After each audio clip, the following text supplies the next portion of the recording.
Clara arrived in the small, dusty town of Redstone with her heart full of hope. She carried 2 suitcases, a faded shawl around her shoulders, and a dream that maybe here she could begin again. The Wild West was known as a land of chances, where men found gold, women built homes, and families started fresh. But Clara soon learned that hope and reality were very different. The moment she stepped onto the wooden sidewalks, people noticed her. She had long, dark hair that framed her face and a figure that made her stand out. In a town where people preferred a certain look and a certain way of life, Clara was judged before she even spoke a word. She walked into the general store to ask about work. The owner, a thin man with a stiff collar, barely looked at her before shaking his head. "No positions here," he said quickly, though Clara noticed a girl about her age working behind the counter. She tried at the tailor's shop, offering to sew, since her hands were skilled with needle and thread. The tailor smiled politely but replied, "We have enough help already." The same words met her at the bakery, the post office, even the small school where she offered to teach the children their letters. Each refusal was polite on the surface, but the eyes that studied her held judgment. It was not her skills they doubted, it was her. At first, Clara told herself not to worry. Maybe the timing was wrong, maybe jobs were scarce. She kept her shoulders straight and reminded herself that tomorrow would be different. But as the days passed, whispers followed her. Women at the well lowered their voices when she came near. Men at the saloon glanced at her, then looked away with a smirk. Children stared openly, their mothers pulling them aside. She was called too bold, too much, and though no one said it to her face, the meaning was clear. Despite the coldness, Clara tried to live with dignity. She rented a small cabin on the edge of town with the little money she had saved from her old life. Each morning she swept the porch, fetched water, and tried to smile as if she belonged. She baked bread and carried it into town, hoping to share with neighbors, but few accepted it. Even at church, where she thought kindness might prevail, families chose seats far from hers. She sang the hymns softly, her voice full of feeling, but when the service ended, people hurried past her. Clara often found herself walking to the hills outside town. From there, she could see the endless horizon, a sky so wide it felt like it could hold her pain. She sat on a rock, shawl around her shoulders, and wondered if she had made a mistake coming to Redstone. The West was supposed to give people a new start, but for her it seemed to give only loneliness. One afternoon, she carried a basket of food from the market. The sky grew dark as a sudden wind kicked up, lifting sand and dust into the air. People rushed indoors, doors banging shut against the storm. Clara hurried, but the wind knocked her basket from her hands. Apples rolled into the street. A loaf of bread tumbled across the dirt, and a jar of honey shattered on the ground. Clara bent to gather what she could, her hair whipping across her face, but no one came to help. Men pulled their hats lower and kept walking. Women clutched their shawls tighter and turned their heads. Her hands trembled as she reached for a bruised apple, but then another hand reached it first. She looked up. A tall man with broad shoulders, a weathered hat, and kind blue eyes was crouched beside her. His clothes were simple, worn from work on the land, and his hands bore calluses that told of long days with tools and reins. He placed the apple back into her basket, then picked up another. "Storm's making a mess of things," he said with a small smile. His voice was calm, steady, the kind that carried warmth without effort. Clara blinked, surprised. "Thank you," she whispered, almost forgetting the sound of her own gratitude. The man nodded and handed her the last apple. "Name's Ethan. I've got a ranch not far from here. Folks call it Hollow Creek." She clutched the basket close. "I'm Clara." Ethan tipped his hat slightly, the gesture both polite and genuine. Then, as if it were the most natural thing, he helped her to her feet. Dust swirled around them, and the town square grew emptier as people hurried away. But for a moment it felt as if they were the only two standing in that storm. Clara's heart tightened. For days she had felt invisible, like a shadow passing through. Yet this man had stopped, not to judge, not to whisper, but to help. As the storm settled, Ethan walked with her toward her cabin, carrying the heavier part of her basket. He did not ask questions or make comments like others had. Instead, he spoke of simple things: the dryness of the season, the price of feed, the stubborn nature of horses that refused to be tamed. Clara listened, her steps lighter than before. When they reached her porch, Ethan set the basket down gently.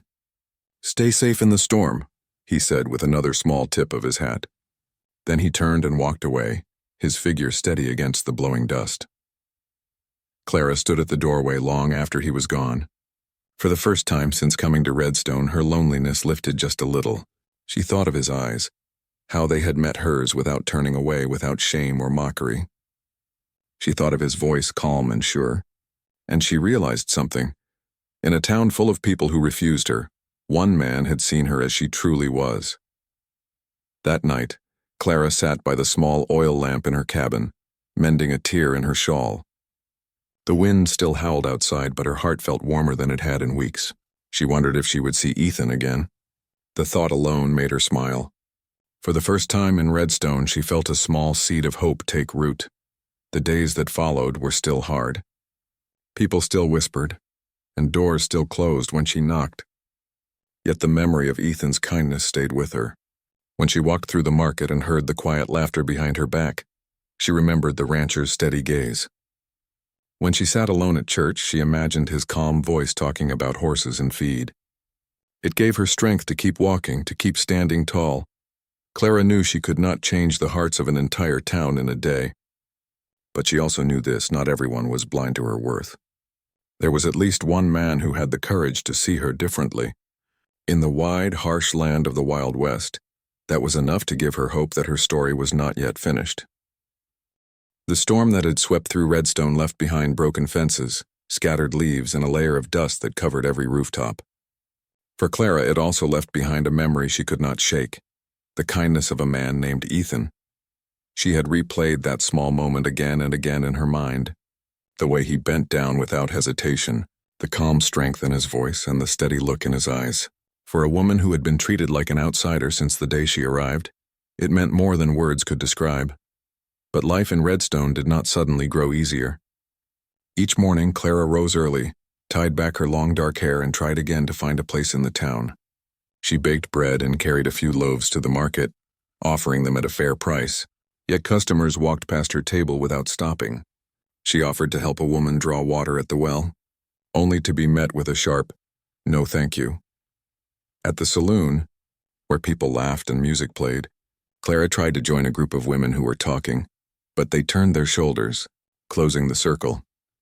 She walked home each evening with the same heavy feeling, her basket often still full.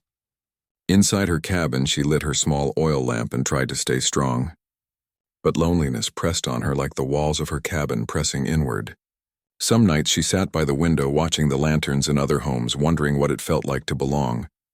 Still, Clara held on to a quiet sense of dignity.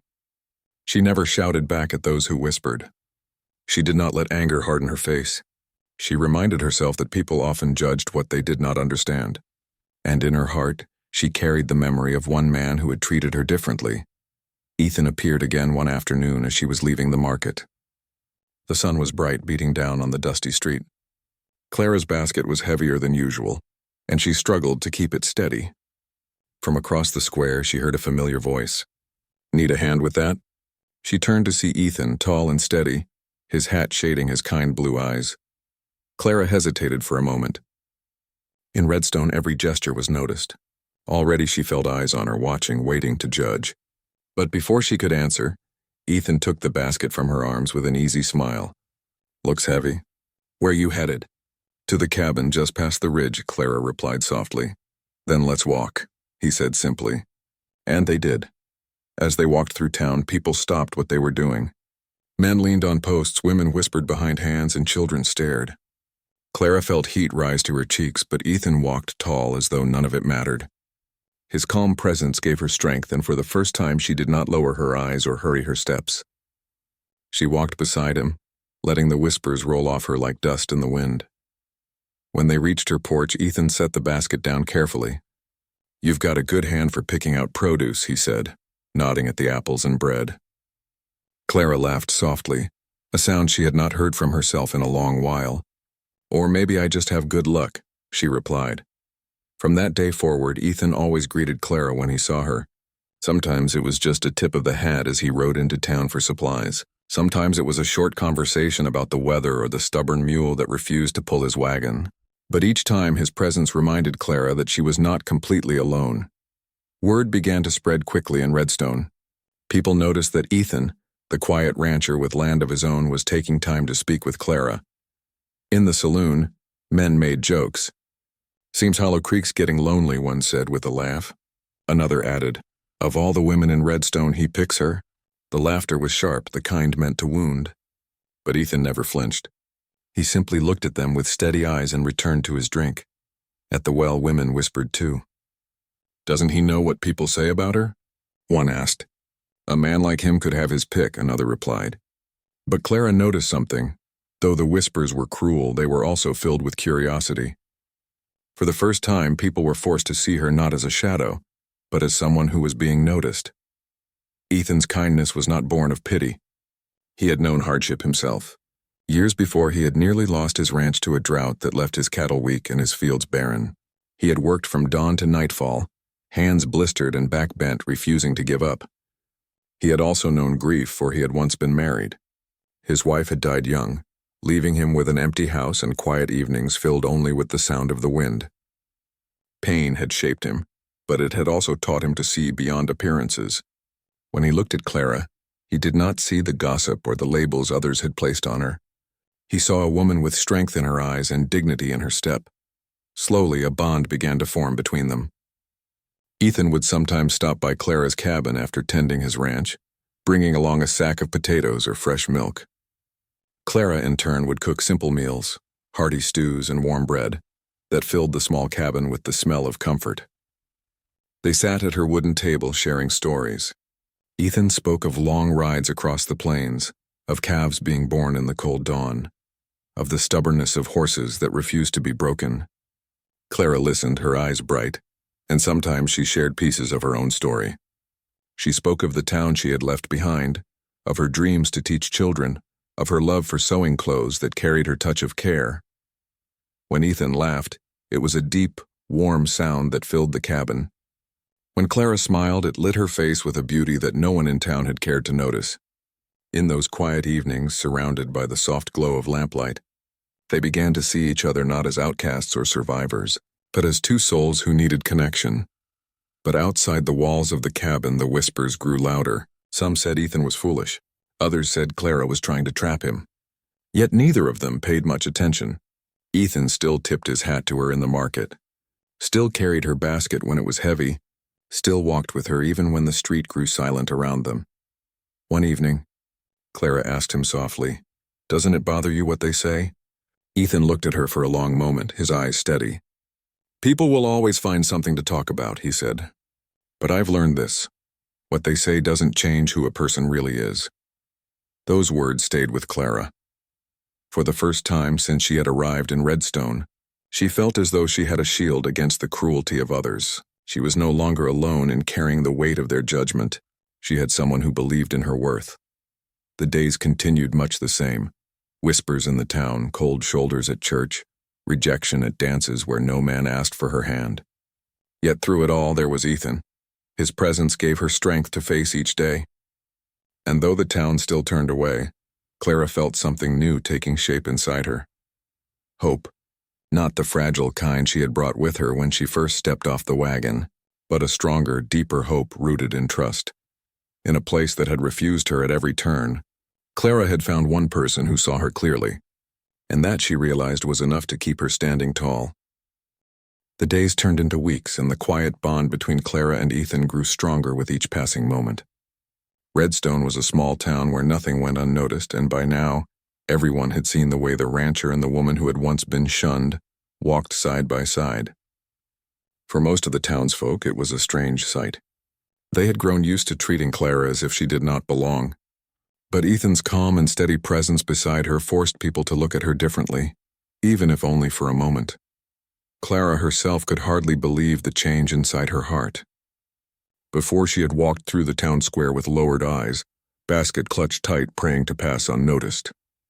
Now, though the whispers had not gone away, she held her head higher. She had someone who saw her worth, and that gave her the courage to stand tall. Every time Ethan's voice greeted her with a gentle "Morning, Clara," the loneliness she carried became a little lighter. Their conversations began simply. Small words about the weather, the price of goods, or how the river ran low that season. But slowly the walls Clara had built around herself began to soften.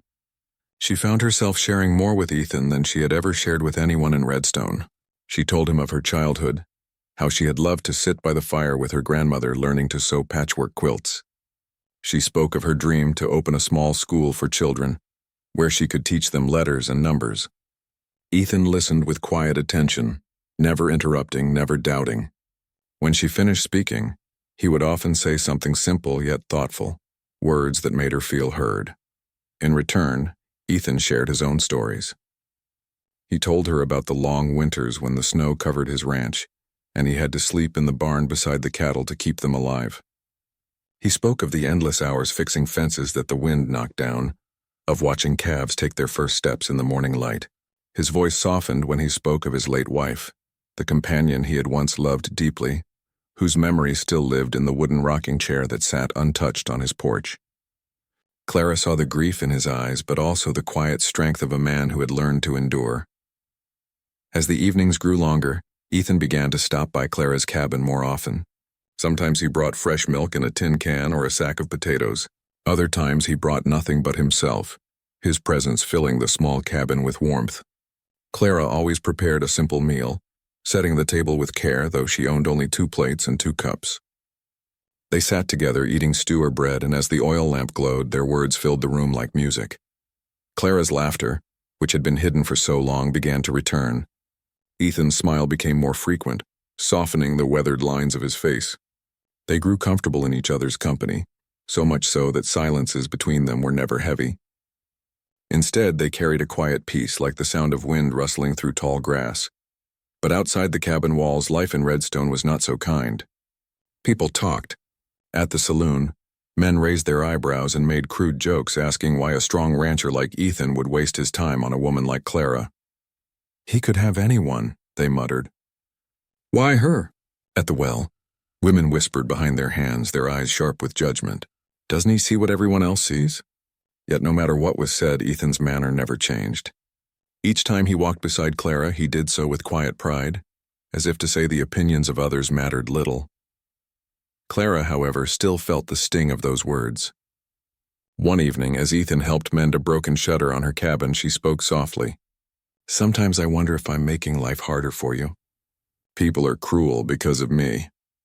Ethan paused, hammer in hand, and looked at her with steady eyes. "Clara," he said, "I've faced droughts that nearly ruined me. I've faced nights so cold I thought I wouldn't see the morning. I've buried the woman I loved. You think whispers from a few townsfolk scare me? Not a chance." His words, simple and firm, sank into her heart like a promise. For the first time in years, Clara felt safe, not only in his presence but also in the thought of his unwavering strength. Slowly, Clara began to step beyond the walls she had built. She started sewing again, creating clothes that were both strong and beautiful. Ethan admired her skill and often said, "You've got a gift, Clara. You could clothe the whole town if they gave you the chance." Though no one ordered from her at first, Clara continued, believing that someday her work would speak louder than the gossip. Ethan, too, found comfort in Clara's presence. His ranch had long been a place of silence, filled only with the sounds of animals and the wind. But now, when he returned from long days in the fields, he sometimes found Clara waiting with a basket of bread or fresh herbs. She brought life into his home, and though he said little about it, he felt gratitude deep in his bones. One evening, Ethan invited Clara to his ranch. The sun was setting, painting the sky with streaks of orange and gold. Horses grazed by the fence and the barn doors stood open. Clara stepped onto the land with wide eyes, taking in the endless fields and the steady hum of life that came from the ranch. "It's beautiful," she whispered. Ethan smiled softly. "It's a lot of work, but it's home." He showed her the barn, the chicken coop, and the small vegetable garden he had tried to keep alive through the dry season. Clara listened with genuine interest, asking questions, her eyes shining with curiosity. As the evening grew cooler, they sat on the porch, the rocking chair creaking softly in the wind. For Ethan, it was the first time in years that the ranch no longer felt empty. For Clara, it was the first time she felt she belonged somewhere in Redstone. Their bond was no longer just quiet conversations or shared meals. It became partnership. Clara began to help Ethan with small tasks, mending shirts torn by barbed wire, cooking hearty meals after long days, and even lending a hand with the animals. Ethan, in turn, supported her dreams, encouraging her to keep sewing, to keep believing in herself. Of course, the town noticed. The sight of Clara riding beside Ethan on his wagon became common, though it stirred whispers every time. Some shook their heads, others narrowed their eyes, but a few began to see something different. They saw Clara not as the woman they had dismissed, but as someone who worked hard, who stood proudly, and who had found respect in the eyes of a good man. For Clara, each day felt like a step forward. She was no longer invisible, no longer crushed by loneliness. With Ethan by her side, she began to imagine a life she had never thought possible.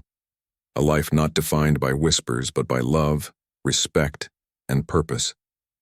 And though the town had not yet accepted her, she carried a growing strength inside her heart, knowing that one man's courage to see her differently had changed everything. The ranch at Hollow Creek had always been a quiet place, a stretch of land where Ethan worked hard and lived with steady patience. But in the West, peace never lasted long. Word had spread that rustlers, men who stole cattle under the cover of night, were moving near Redstone.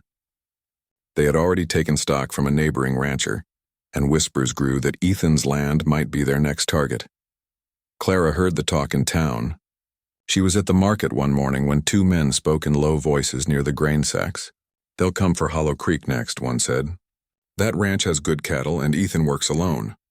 He won't be able to hold them off." The words made Clara's heart pound. She walked back to her cabin quickly, her mind spinning. Ethan had always been strong, but she knew how dangerous a group of desperate men could be. That evening, when Ethan stopped by with fresh eggs, Clara spoke with concern. "I heard what people are saying. Rustlers may come for your land."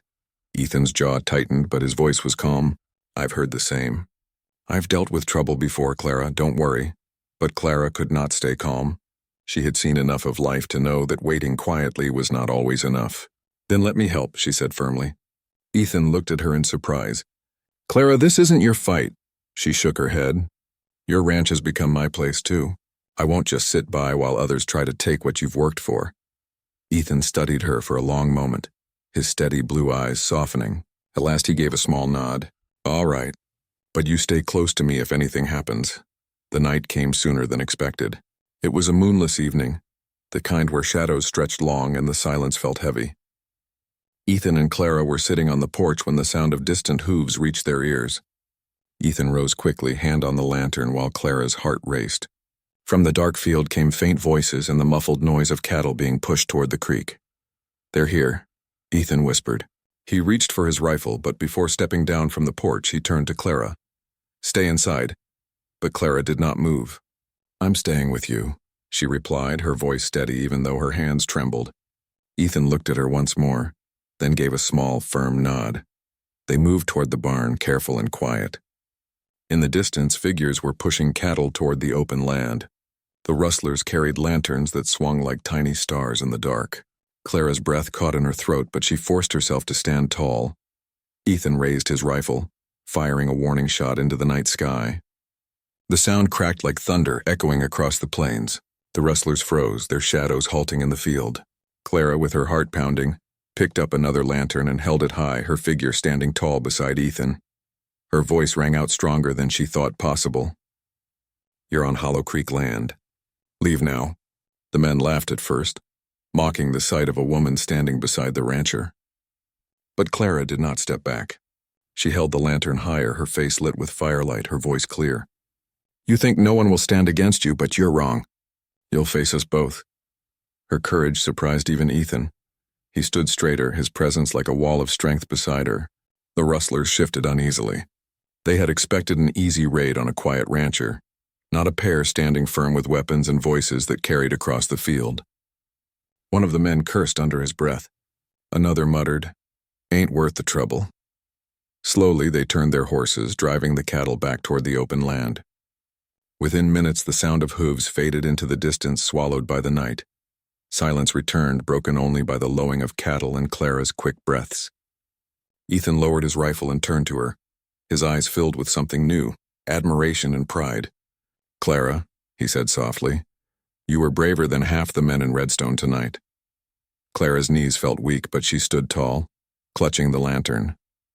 "I couldn't let them take what you've worked for," she whispered. Ethan shook his head. "What we've worked for? You stood by me and I'll never forget it." The next day, news of the night spread quickly through town. People whispered in disbelief. Some refused to believe the story, saying Ethan must have faced the rustlers alone, but others had seen the lantern light on the ridge, the tall figure of Clara standing against the darkness. For the first time, Redstone spoke her name not with mockery, but with surprise. At the saloon, a man muttered, "She's got more courage than most of us." At the well, a woman admitted quietly, "Maybe we judged her too quickly." Though not everyone's heart changed overnight, respect began to replace scorn in the voices that once cut so sharply. Clara, however, did not seek praise. She returned to her sewing, her cooking, her quiet walks, but inside she felt something new, a deep strength that came from facing fear and not turning away. She had proved to herself, to Ethan, and to the town that she was more than whispers and judgment. She was a woman of courage, worthy of standing tall in the Wild West. Ethan's pride in her grew deeper. Each time he looked at her, he saw not just the gentle woman who had filled his cabin with warmth, but also the partner who had stood beside him in the night when danger came. Their bond was no longer only about kindness and companionship. It was about shared strength, about facing storms together, whether they came as dust winds or rustlers in the dark. In the evenings, when they sat on the porch watching the sun sink below the horizon, Clara often thought back to her first days in Redstone. She remembered the loneliness, the rejections, the way people had turned their backs, and then she looked at Ethan, steady beside her, and knew that everything had changed. She had found her place not through the approval of the town, but through the courage to stand with the one man who believed in her. The Wild West was not kind to those who were different. But Clara had discovered that strength came not from being accepted by everyone, but from being truly seen by someone who mattered. And now, with Ethan beside her and the land stretching wide and open before them, she felt that her story was only just beginning. The days after the night of the rustlers brought a quiet change to Redstone. People who had once looked at Clara with mocking eyes now looked at her with a mix of surprise and something close to respect. Stories spread quickly in small towns, and before long, everyone had heard how she stood beside Ethan on the ridge, lantern in hand, voice strong against the men who came to steal. Some still whispered doubts, saying perhaps Ethan had exaggerated her role, but those who knew Ethan understood he never boasted. If he said Clara had shown courage, then it was the truth. Clara herself did not think of it as bravery.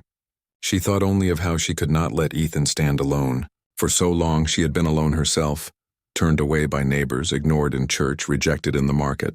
Now she had someone who had stood by her, and when the time came she had simply done the same. Still, when she walked through the town square, she noticed the difference. The same women who once turned their shoulders now gave her small nods. The same men who once smirked looked at her with quiet eyes. Respect was slow, but it was coming. Ethan noticed too. One evening as they sat on the porch at Hollow Creek, the orange light of sunset painting the fields, he said softly, "You've changed the way this town looks at you, Clara. They see now what I've always seen." Clara shook her head gently, brushing a strand of dark hair from her face. "I didn't set out to prove anything to them," she replied. "I only wanted to stand with you." Ethan's eyes softened, and in that look was something deeper than words. As the weeks passed, their bond grew into something undeniable. Clara began spending more time at the ranch, mending clothes, cooking meals, even helping with the animals. She learned the rhythm of ranch life, how the cattle moved slow at dawn, how the fields glowed golden before the rains, how the nights were filled with the sound of crickets and the far-off call of owls. Ethan worked beside her, showing her how to tie a proper knot on the fence, how to guide a horse gently instead of with force, how to read the sky for signs of storms. In those lessons, laughter often came, filling the air with warmth. But it was not just work they shared. They shared quiet evenings, sitting side by side on the porch watching the horizon stretch endlessly. They shared stories of their pasts, Clara speaking of her grandmother who taught her to sew, Ethan speaking of his father who built the first barn with his own hands. They shared silences too, the kind that needed no words because comfort was already there. It did not take long before Ethan asked her the question he had been carrying in his heart. One cool evening with the stars shining bright above them, he turned to Clara. His voice was steady, but his eyes carried hope. "Clara, will you stay by my side, not just here and now, but for the rest of our days? Will you be my wife?" Clara's breath caught in her throat. For so long she had been unwanted, rejected, treated as though she had no place. Now here was a man asking her to share his name, his land, his life. Her eyes filled with tears, but her smile was radiant. "Yes, Ethan," she whispered. "I will." Their wedding was simple, held on the porch of Hollow Creek with the wide plains as witness. A few townsfolk came, some out of curiosity, some out of genuine respect. The preacher spoke simple words, and Clara stood in a modest dress she had sewn herself, her hands trembling slightly as she held Ethan's. When the vows were spoken and Ethan kissed her gently, the wind carried a feeling of peace across the land. Clara looked out at the small gathering, at the town that had once turned away from her, and felt a quiet victory. She did not need the whole world's approval. She had Ethan's heart, and that was enough. Life after marriage was not without challenges. Ranch work was hard, and the land did not always give easily. There were days when the heat bore down, when the fences broke, when cattle strayed too far. There were nights when exhaustion weighed heavy and silence seemed thicker than comfort. But through it all, Clara and Ethan faced each day together. Where once Clara had faced rejection alone, now she had partnership. She learned to ride more confidently, to carry water without spilling, to wake early and prepare breakfast before the work began. Ethan, in turn, leaned on her more than he had ever leaned on anyone. Slowly, Hollow Creek began to flourish. With Clara's hands sewing and mending, with her meals keeping Ethan strong, and with her steady presence at his side, the ranch grew more alive than it had been in years. Travelers passing through sometimes stopped for a meal, and they carried stories of the rancher and his strong wife who stood against rustlers. Word spread beyond Redstone, and though Clara never sought fame, her name became tied to courage and loyalty. In Redstone itself, her place slowly shifted. The tailor who once turned her away now nodded respectfully when she walked by. The women at the well began to greet her kindly. Even at church, where she had once sat alone, families now sat beside her. The change was not sudden, and not everyone warmed to her, but Clara no longer cared. She had found her worth not in their approval, but in her own courage and Ethan's love. Years passed, and Clara and Ethan built a life rich with both labor and love. They planted more crops, raised more cattle, and filled their home with warmth. Sometimes they hosted neighbors, offering bread and stew to those who needed it. Sometimes they sat alone on their porch, watching the sky burn red with sunset, their hands intertwined. Clara often thought back to the day she first arrived in Redstone, carrying her suitcases, her shawl, and her fragile hope. She remembered the cold stares, the harsh whispers, the loneliness that seemed unbearable. And then she thought of Ethan, how he bent to pick up an apple in a storm, how he carried her basket without shame, how he asked her to stand beside him for life. It amazed her how one act of kindness had grown into a story of love and strength. For the town of Redstone, Clara became more than the woman they once rejected. She became a symbol of how quickly judgment could blind, and how courage could change a story. For Ethan, she became his partner, his comfort, his reason to smile after long days. And for herself, Clara became the woman she had always hoped to be, respected, loved, and strong in her own right. Standing one evening on the porch of Hollow Creek, Clara looked at the horizon stretching wide and endless, the cattle grazing calmly, the barn standing tall against the sky. Ethan stood beside her, his arm resting gently on her shoulder. Together they watched the sun sink into the land they had claimed as theirs. Clara's heart was full. She no longer felt like the outsider the town once refused. She was home. And so her story became a reminder whispered through the West, that sometimes it takes only one person's courage to see the worth in another, and from that, a life of strength and love can grow.